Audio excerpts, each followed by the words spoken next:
Selanjutnya penyampaian materi yang akan disampaikan oleh calon guru penggerak angkatan 5 kepada Ibu Rizkia, Sarjana Pendidikan, dipersilakan.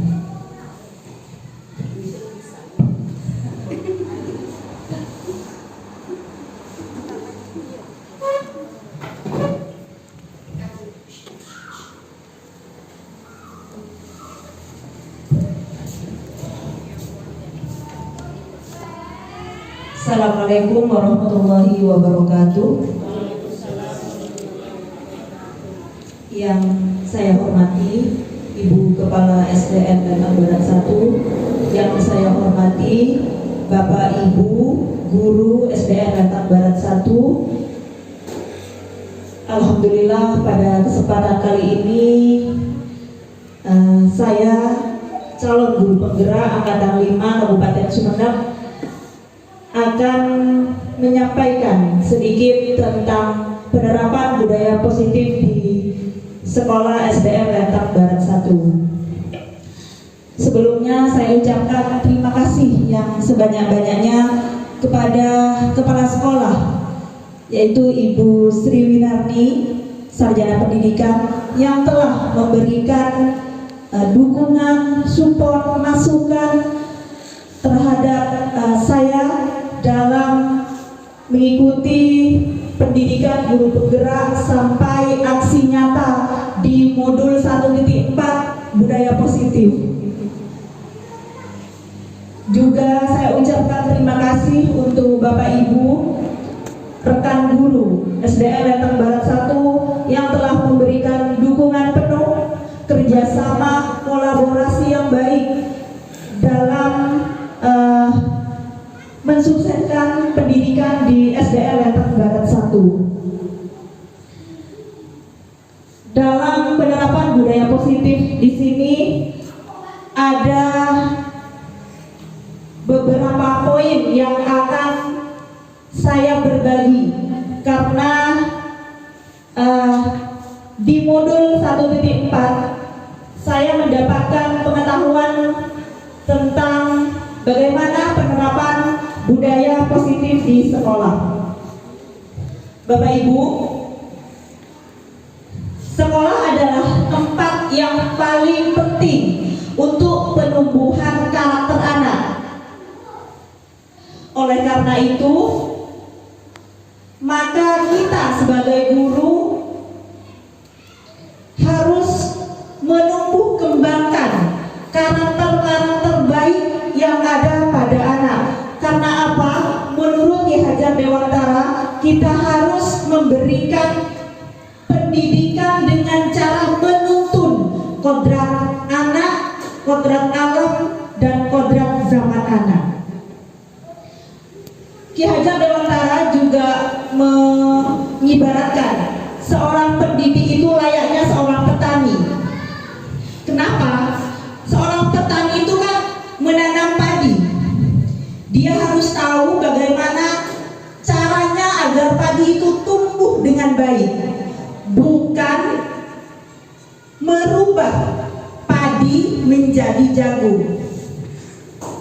Kita harus sejak dini harus mengetahui karakteristik anak, potensi anak, dan guru wajib menuntun dan mengembangkan potensi-potensi yang ada dalam anak.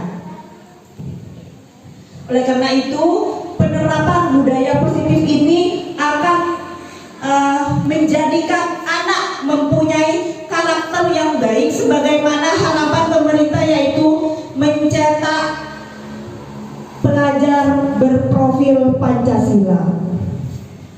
Di sini ada 6 pembahasan di budaya positif. Yang pertama adalah disiplin positif.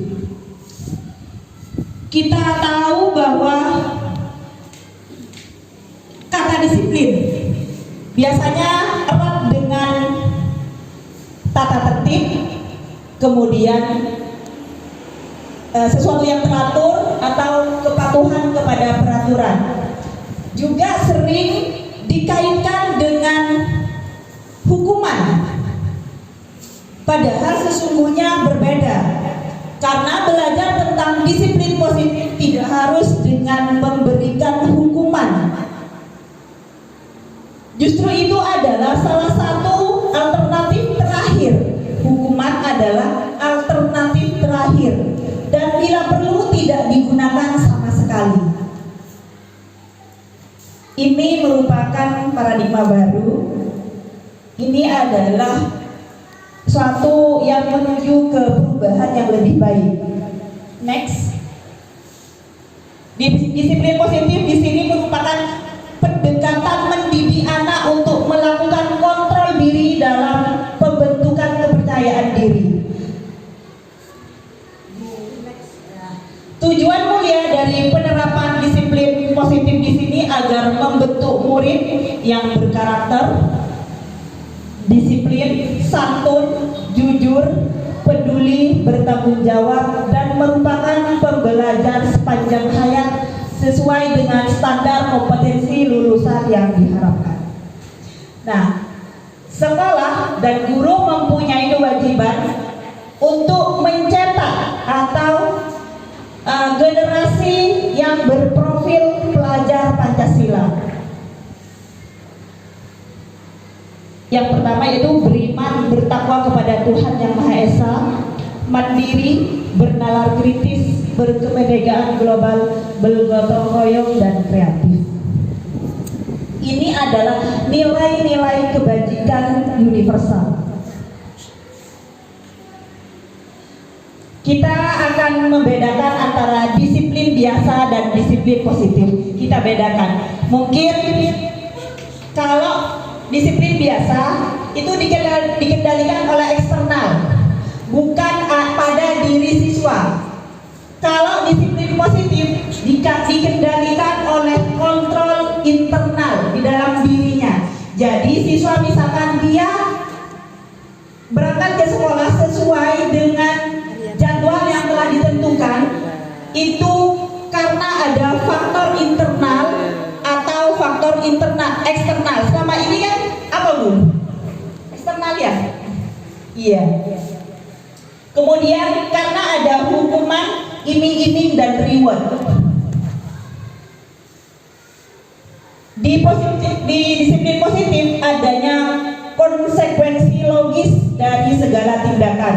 Nah sekarang saya akan membedakan apa hukuman, apa itu konsekuensi.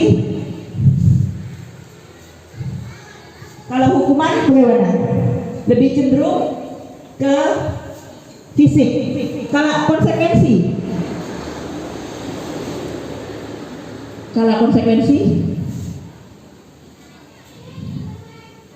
ya. Kalau konsekuensi itu adanya peraturan dan telah disepakati jika melakukan pelanggaran akan seperti apa. Itu adalah konsekuensi. Ada kesepakatan. Kalau hukuman itu tidak ada kesepakatan antara guru dan murid, tiba-tiba langsung dikasih hukuman. Kemudian fokus pada perilaku, sedangkan disiplin positif fokus pada akar pembuat perilaku atau keyakinan karakter. Peraturan dibuat oleh yang berkuasa, misalkan di kelas guru, ataupun kalau di sekolah yang membuat kepala sekolah. Nah, disiplin positif di sini ini sama-sama berperan. Di sekolah misalnya buat peraturan, maka semuanya berperan antara guru, kepala sekolah.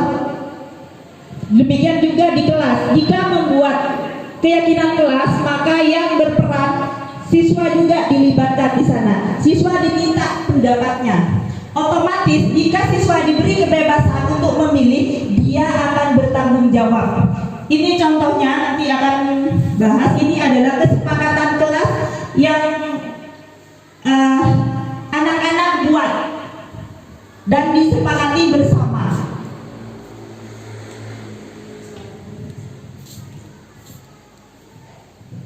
Kalau disiplin biasa itu ketaatannya jangka pendek, sedangkan disiplin positif di sini ketaatannya jangka panjang karena keluar dari motivasi dalam dirinya, bukan ada dorongan dari guru ada dorongan dari faktor yang lain. Kalau disiplin biasa sebagai ancaman, awas kalau tidak mengerjakan besok. Misalkan dia tidak mengerjakan tugas. Guru sebagai polisi dan menghakimi. Sedangkan kalau yang disiplin positif di sini memberi kesempatan mengajarkan karakter-karakter baik, penumbuhan karakter-karakter baik. Guru sebagai detektif yang selalu berusaha memahami dan terus mencari solusi memperbaiki akar masalahnya.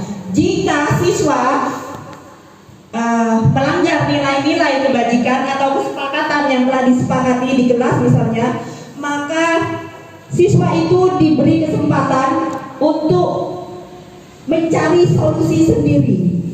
Kemudian ditanyakan akar masalahnya seperti apa. Misalkan anak datang tidak tepat waktu, maka kita tanyakan alasannya. Alasannya dulu, kemudian ditanya solusinya. Ini juga. Nah, kita akan belajar untuk yang kedua adalah di motivasi internal. Motivasi yang bagaimana motivasi itu keluar dalam diri sendiri. Apa dan bagaimana motivasi? Kemudian, nah ini saling menghargai, bekerja sama dan disiplin. Ini adalah kebajikan universal. Ini teori motivasi, kemudian konsep hukuman dan penghargaan, kemudian yang terakhir adalah konsep pendekatan restitusi. Jadi di sini jika kita sudah melakukan kesepakatan kelas, misalkan ajak anak-anak untuk membuat kesepakatan kelas, kemudian anak-anak itu kan dia sudah memilih sendiri, diberi kebebasan untuk memilih. Jadi anak-anak diberi tanggung jawab untuk melakukan dengan sepenuh hati. Ya, ada sesuatu yang dalam dirinya, maka Bapak Ibu di kelas bisa ditawarkan kesepakatan apa yang akan diambil. Misalkan tidak boleh membuang sampah, ditulis misalkan. Kemudian ibu guru itu bisa merubah dari nilai negatif menjadi ke positif. Kan buanglah sampah di tempatnya. Itu kan anak-anak kan tidak boleh gitu ya. Kita rubah dari nilai-nilai negatif menjadi positif. Buanglah sampah di tempat sampah. Misalkan tidak datang terlambat, maka dirubah menjadi datang tepat waktu. Jadi biasakan anak-anak itu ada nilai-nilai positif. Ternyata hukuman dan penghargaan, reward kepada anak itu kurang baik. Kalau hukuman itu kurang baik untuk jangka panjang, sedangkan penghargaan, reward itu kurang baik bagi anak dalam jangka pendek. Apa yang sesuai gitu? Kita adakan pendekatan restitusi. Nanti kita akan belajar tentang pendekatan restitusi. Mari kita tanyakan ke diri sendiri bagaimana kita berperilaku. Mengapa kita melakukan segala sesuatu? Ini refleksi diri, sekedar mengingat-ingat apa yang telah kita lakukan. Next. Apakah kita melakukan sesuatu karena adanya dorongan dari lingkungan atau dorongan yang lain? Selama ini mungkin saya pribadi juga masih harus belajar bagaimana kita melakukan sesuatu itu termotivasi dalam diri sendiri, bukan ada dorongan dari pihak-pihak lain. Makanya kita harus terus belajar. Terkadang kita melakukan sesuatu karena menghindari rasa sakit atau ketidaknyamanan. Terkadang kita juga melakukan sesuatu untuk mendapatkan apa yang kita mau, misalkan penghargaan, apresiasi, gitu.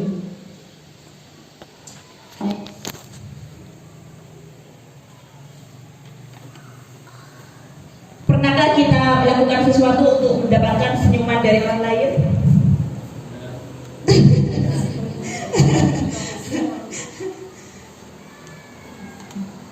Pernahkah, lanjut, apakah juga untuk mendapatkan hadiah atau untuk mendapatkan uang kita melakukan sesuatu? Yang ketiga, apalagi kira-kira alasan orang melakukan sesuatu? Manusiawi ya Bu, sama. Nah di sini ada 3. Yang pertama, untuk menghindari ketidaknyamanan dan hukuman. Next. Iya. Ada 3 motivasi perilaku manusia. Yang pertama, untuk menghindari ketidaknyamanan atau hukuman. Kalau saya tidak datang pagi, saya akan mendapatkan hukuman, atau saya akan mendapatkan omelan misalkan, atau mendapatkan sesuatu kalau saya datang tepat waktu. Itu kan penghargaan, imbalan atau penghargaan dari seseorang. Next. Jadi, nah ini untuk menjadi orang yang mereka inginkan dan hindari, menghargai diri sendiri dengan nilai-nilai yang mereka percaya. Nah di sini jadi kita melakukan sesuatu itu tanpa mengharapkan imbalan, ya, tanpa mengharapkan pujian misalnya, tapi itu ada nilai-nilai yang kebajikan yang ada dalam diri sendiri. Ini adalah motivasi yang akan membuat seseorang memiliki disiplin positif, karena motivasi berperilakunya bersifat internal bukan eksternal. Kita bangun bagaimana kita mempunyai motivasi dalam diri tanpa adanya dorongan dari pihak lain. Sebagai guru, saat Bapak Ibu hadir mengajar di kelas tepat waktu, motivasi apa yang mendasarinya? Diri sendiri, bagus. Beri? Diri sendiri. Iya, Endro? Iya. Strategi apa yang selama ini Bapak Ibu terapkan untuk menanamkan disiplin positif pada murid? Bagaimana hasilnya? Positif. Lanjut dulu, nanti ini masih ya. Lanjut. Ya, ini bagian yang kedua, hukuman, konsekuensi, dan restitusi. Telah saya jelaskan tadi bahwa hukuman, konsekuensi, dan restitusi ini adalah yang paling kita sering lakukan yang mana? Memberikan hukuman, memberikan konsekuensi, atau memberikan restitusi. Konsekuensi. Ya, lanjut.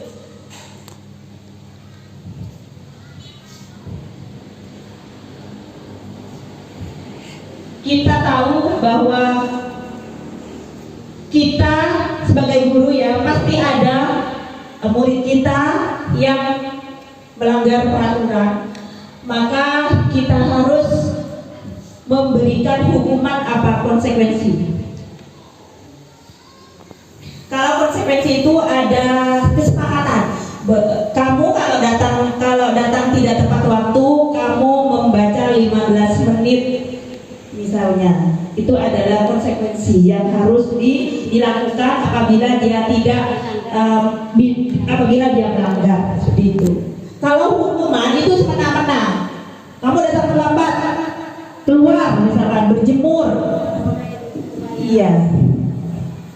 Jadi next. Nah, ini adalah yang paling baik, restitusi. Proses menciptakan kondisi bagi murid untuk memperbaiki kesalahan mereka sehingga mereka bisa kembali pada kelompoknya dengan karakter yang lebih baik.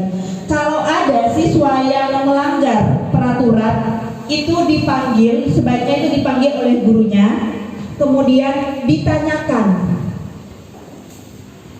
apa yang telah kamu lakukan hari ini? saya datang tidak tepat waktu. Kenapa kamu bisa tidak tepat waktu? Alasannya ditanyakan, kemudian dicari solusinya. Ditanyakan solusinya. Bukan guru yang memberikan solusi, tapi bagaimana kita guru memancing murid untuk memberikan solusi tersendiri. Dia mampu memecahkan masalahnya. Misalkan seperti ini, saya tidur terlalu malam. Jika tidur terlalu malam, kira-kira solusi kamu apa? Misalkan anak-anak menjawab, menyalakan alarm, meminta ibu membangunkannya. Itu adalah solusi yang ditawarkan.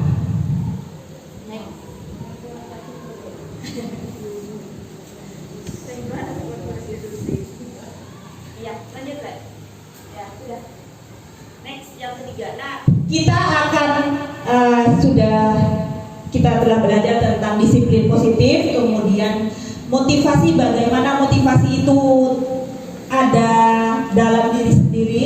Kemudian yang ketiga adalah keyakinan kelas. Nah ya, keyakinan kelas yang ketiga.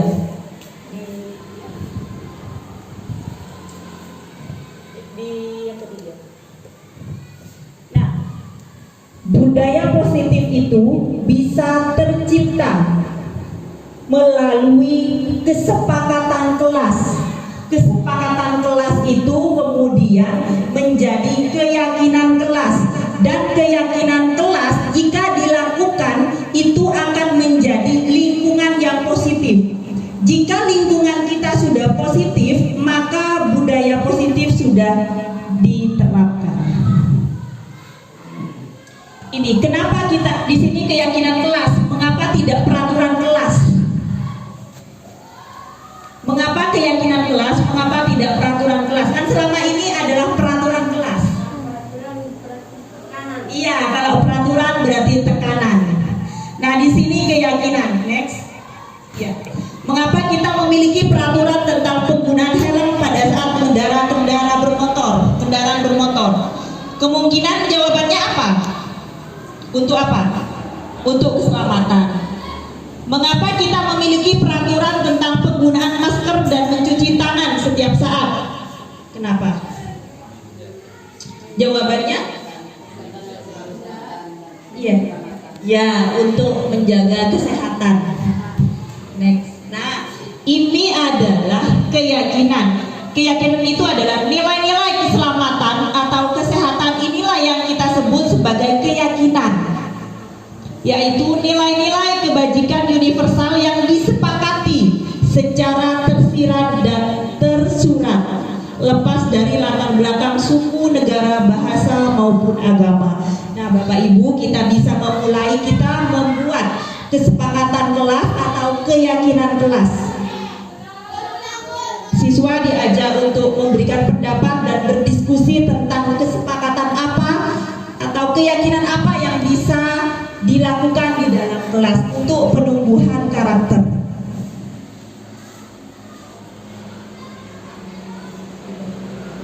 Ya. Nah, kesepakatan kelas itu kita beri kesempatan kepada siswa untuk memberikan pendapatnya.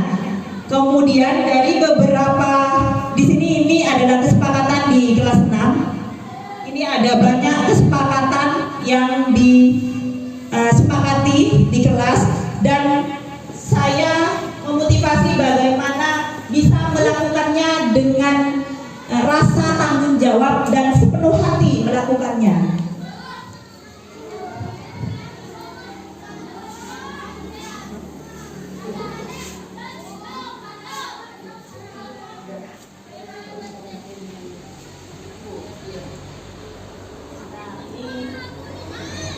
Kemudian saat ada siswa yang melanggar peraturan, maka kita jangan langsung menjudge anak itu adalah anak yang bandel misalnya ya. Kita sebagai guru harus mengetahui kebutuhan dasar apa yang belum dipenuhi oleh siswa. Di sini ada 5 kebutuhan dasar manusia yang harus dipenuhi.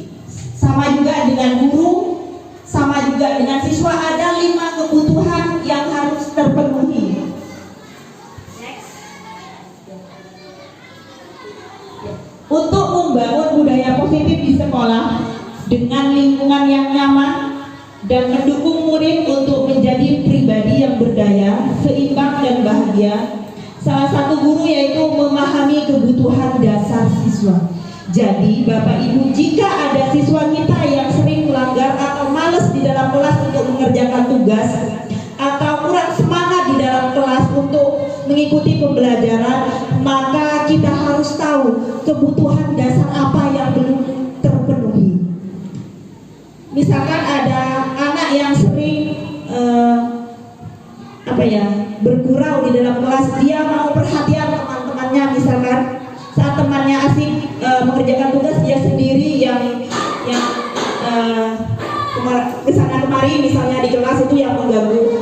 Mungkin siswa itu mau perhatian, dia butuh kasih sayang, dia butuh perhatian. Itu adalah karena nanti ada kebutuhan, 5 kebutuhan dasar yang harus dipenuhi.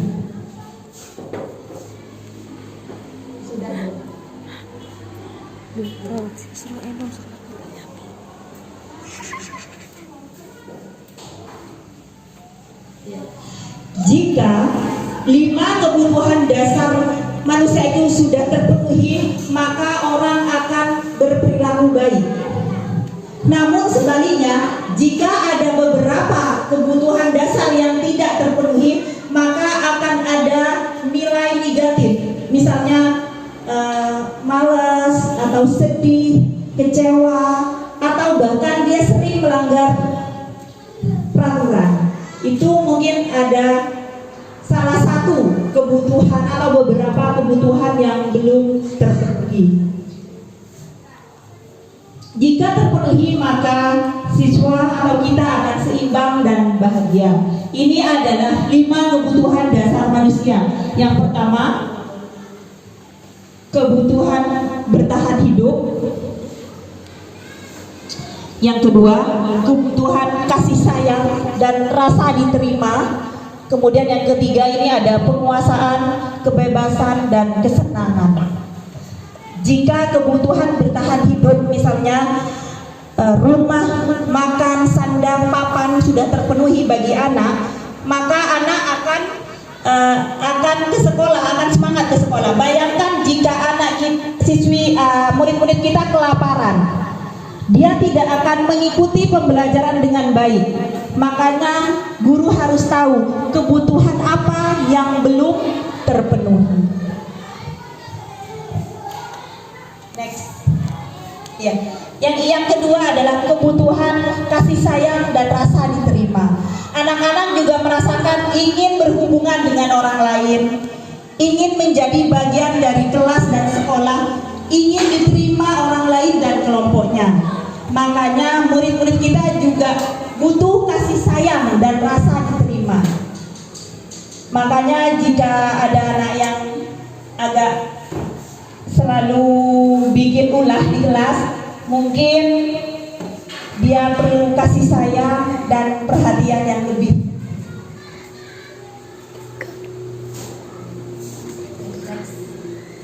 Ini yang penguasaan.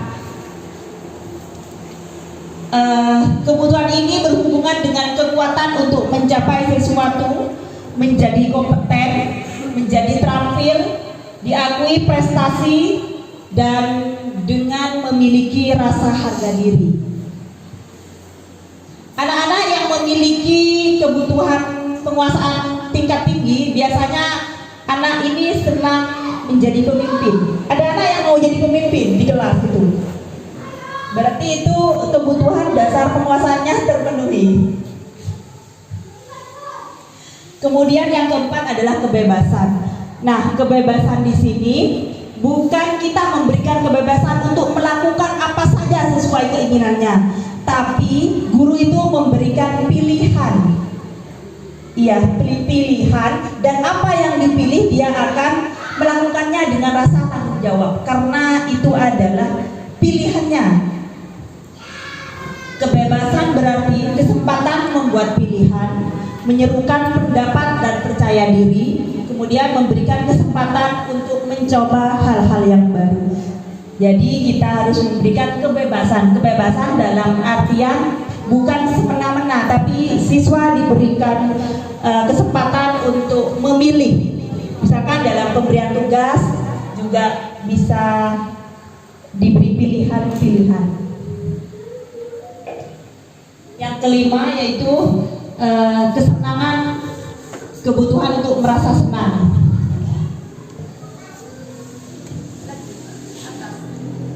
Iya, sebenarnya. Bayangkan jika hidup kita tidak senang, apa yang terjadi? Begitu menyakitkan? Menyakitkan. Sama halnya dengan anak-anak, makanya anak-anak di kelas, bagaimana dia senang di kelas, dia betah di kelas. Karena apa? Jika anak-anak juga senang di dalam kelas, maka proses pembelajaran akan berjalan, atau dia bisa melakukan apa-apa yang diperintah, misalkan kayak mengerjakan tugas dengan rasa tanggung jawab, belajar dengan baik di kelas. Makanya guru harus dituntut untuk membuat pembelajaran yang inovasi, bagaimana merancang pembelajaran yang berpihak kepada murid, membuat murid senang mengikuti pembelajaran. Sangat penting bagi guru untuk mengetahui kebutuhan dasar murid-muridnya agar bisa memahami alasan dibalik sikap dan tingkah laku mereka. Jadi kalau ada siswa yang melanggar, maka kita sebagai guru jangan langsung menjudge bahwa anak itu adalah anak yang nakal. Jadi kita harus tahu kebutuhan apa yang belum terpenuhi. Karena ada kemarin salah satu teman punya murid yang di sekolah lain ya, punya murid yang selalu mencuri. Dia selalu mencuri. Ternyata setelah ditanyakan, dia setiap harinya tidak bawa uang saku. Orang tuanya tidak mampu untuk memberikan uang saku. Makanya kita jangan langsung menjudge anak itu nakal. Mungkin kebutuhannya yang belum terpenuhi. Ya, kebutuhan untuk bertahan hidup. Makanya kan anak-anak juga mau jajan juga. Kemudian yang selanjutnya ini adalah posisi kontrol. Nah, ini sebagai guru ada 5 posisi kontrol. Yang pertama, penghukum. Yang kedua, pembuat rasa bersalah. Kemudian teman, pemantau, dan manajer. Saya ingin tanya kepada Bapak Ibu, selama ini ada di posisi yang mana? Jika ada salah satu murid yang melakukan kesalahan,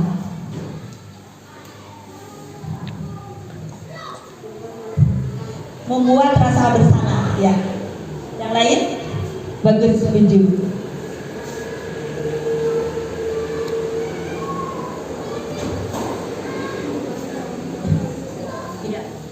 Next.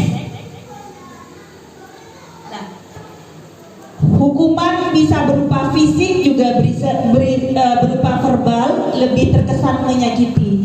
Misalkan kita enggak fisik, enggak memberikan hukuman fisik, tapi kata-kata kita menyakitkan, itu merupakan hukuman verbal yang bisa menyakitkan. Nah, dan itu akan menghambat tumbuh kembang karakter anak.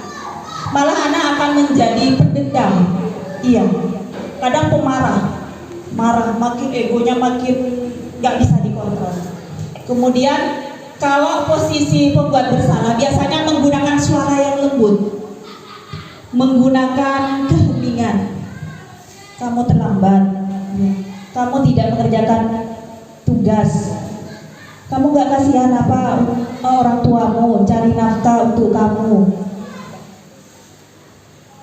Ternyata dari posisi-posisi penghukum, pembuat bersalah, dan teman juga saya pribadi ada di posisi teman dan pembuat rasa bersalah. Saya mengakui ternyata teman juga kurang baik karena anak-anak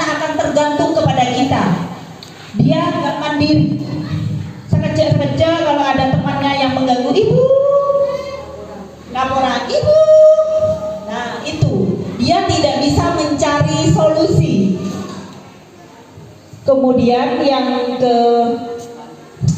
yang keempat adalah pemantau, mengawasi atau mengontrol. Nah, ini mengawasi atau mengontrol, mencatat misalkan siapa hari ini yang melanggar dicatat. Nah, ini posisinya memantau. Yang kelima, nah ternyata dari posisi 5 posisi yang paling baik adalah posisi sebagai manajer. Saya juga harus belajar bagaimana diri saya sendiri bisa mengontrol pada posisi manajer, karena selama ini saya masih sebagai teman dan penghukum pembuat rasa bersalah. Posisi di mana guru telah memiliki keterampilan di posisi teman dan pemantau, sehingga murid kita dapat menjadi manajer bagi dirinya sendiri. Di sini penekanannya guru dapat berkolaborasi dengan murid bagaimana memperbaiki kesalahan yang ada.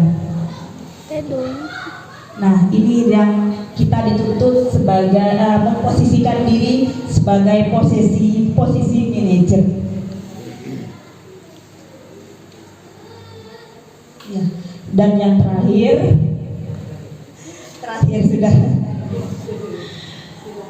Ya.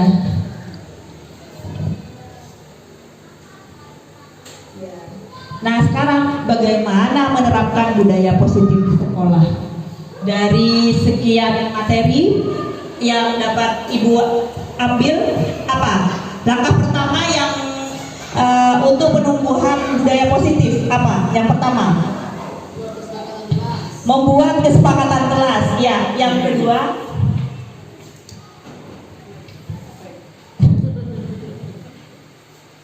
kita harus tahu bagaimana caranya memotivasi ya.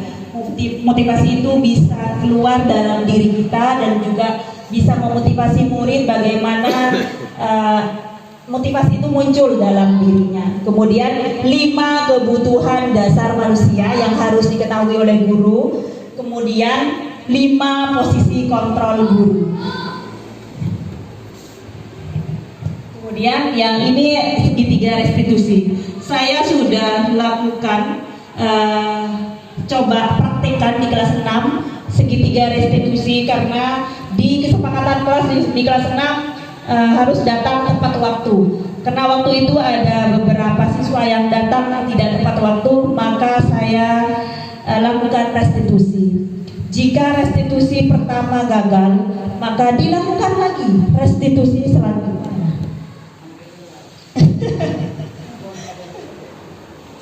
Iya.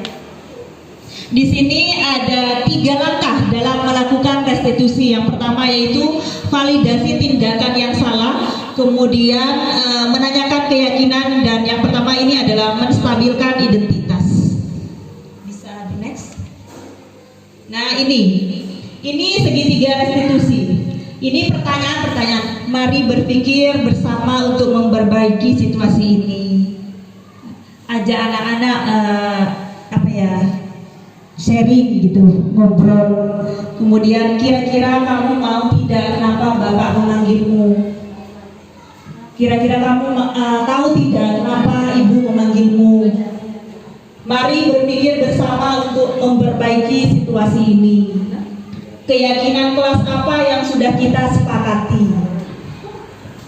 Kemudian baiklah, setelah menyadari perbuatan apa rencanamu ke depan dan solusi.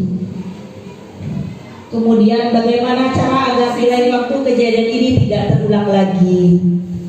Kemudian karena kamu sudah tahu caranya, bisa ya dimulai dari besok. Nah, ini jadi penerapan budaya positif di sekolah itu perlu adanya kolaborasi antara kepala sekolah, guru-guru, orang tua, dan masyarakat sekitar untuk berkolaborasi. Kemudian melakukannya secara kontinu dan penuh kesabaran, karena ini tidak semudah membalikan telapak tangan, harus berproses, jadinya harus dilakukan secara kontinu dan penuh kesabaran, ekstra kesabaran. Kemudian penumbuhan budaya positif ini akan memberikan manfaat yang besar dalam mengembangkan karakter murid-murid kita. Jadi kita di SDN Letang Barat 1 sepakat untuk membangun budaya positif di sekolah. Sepakat?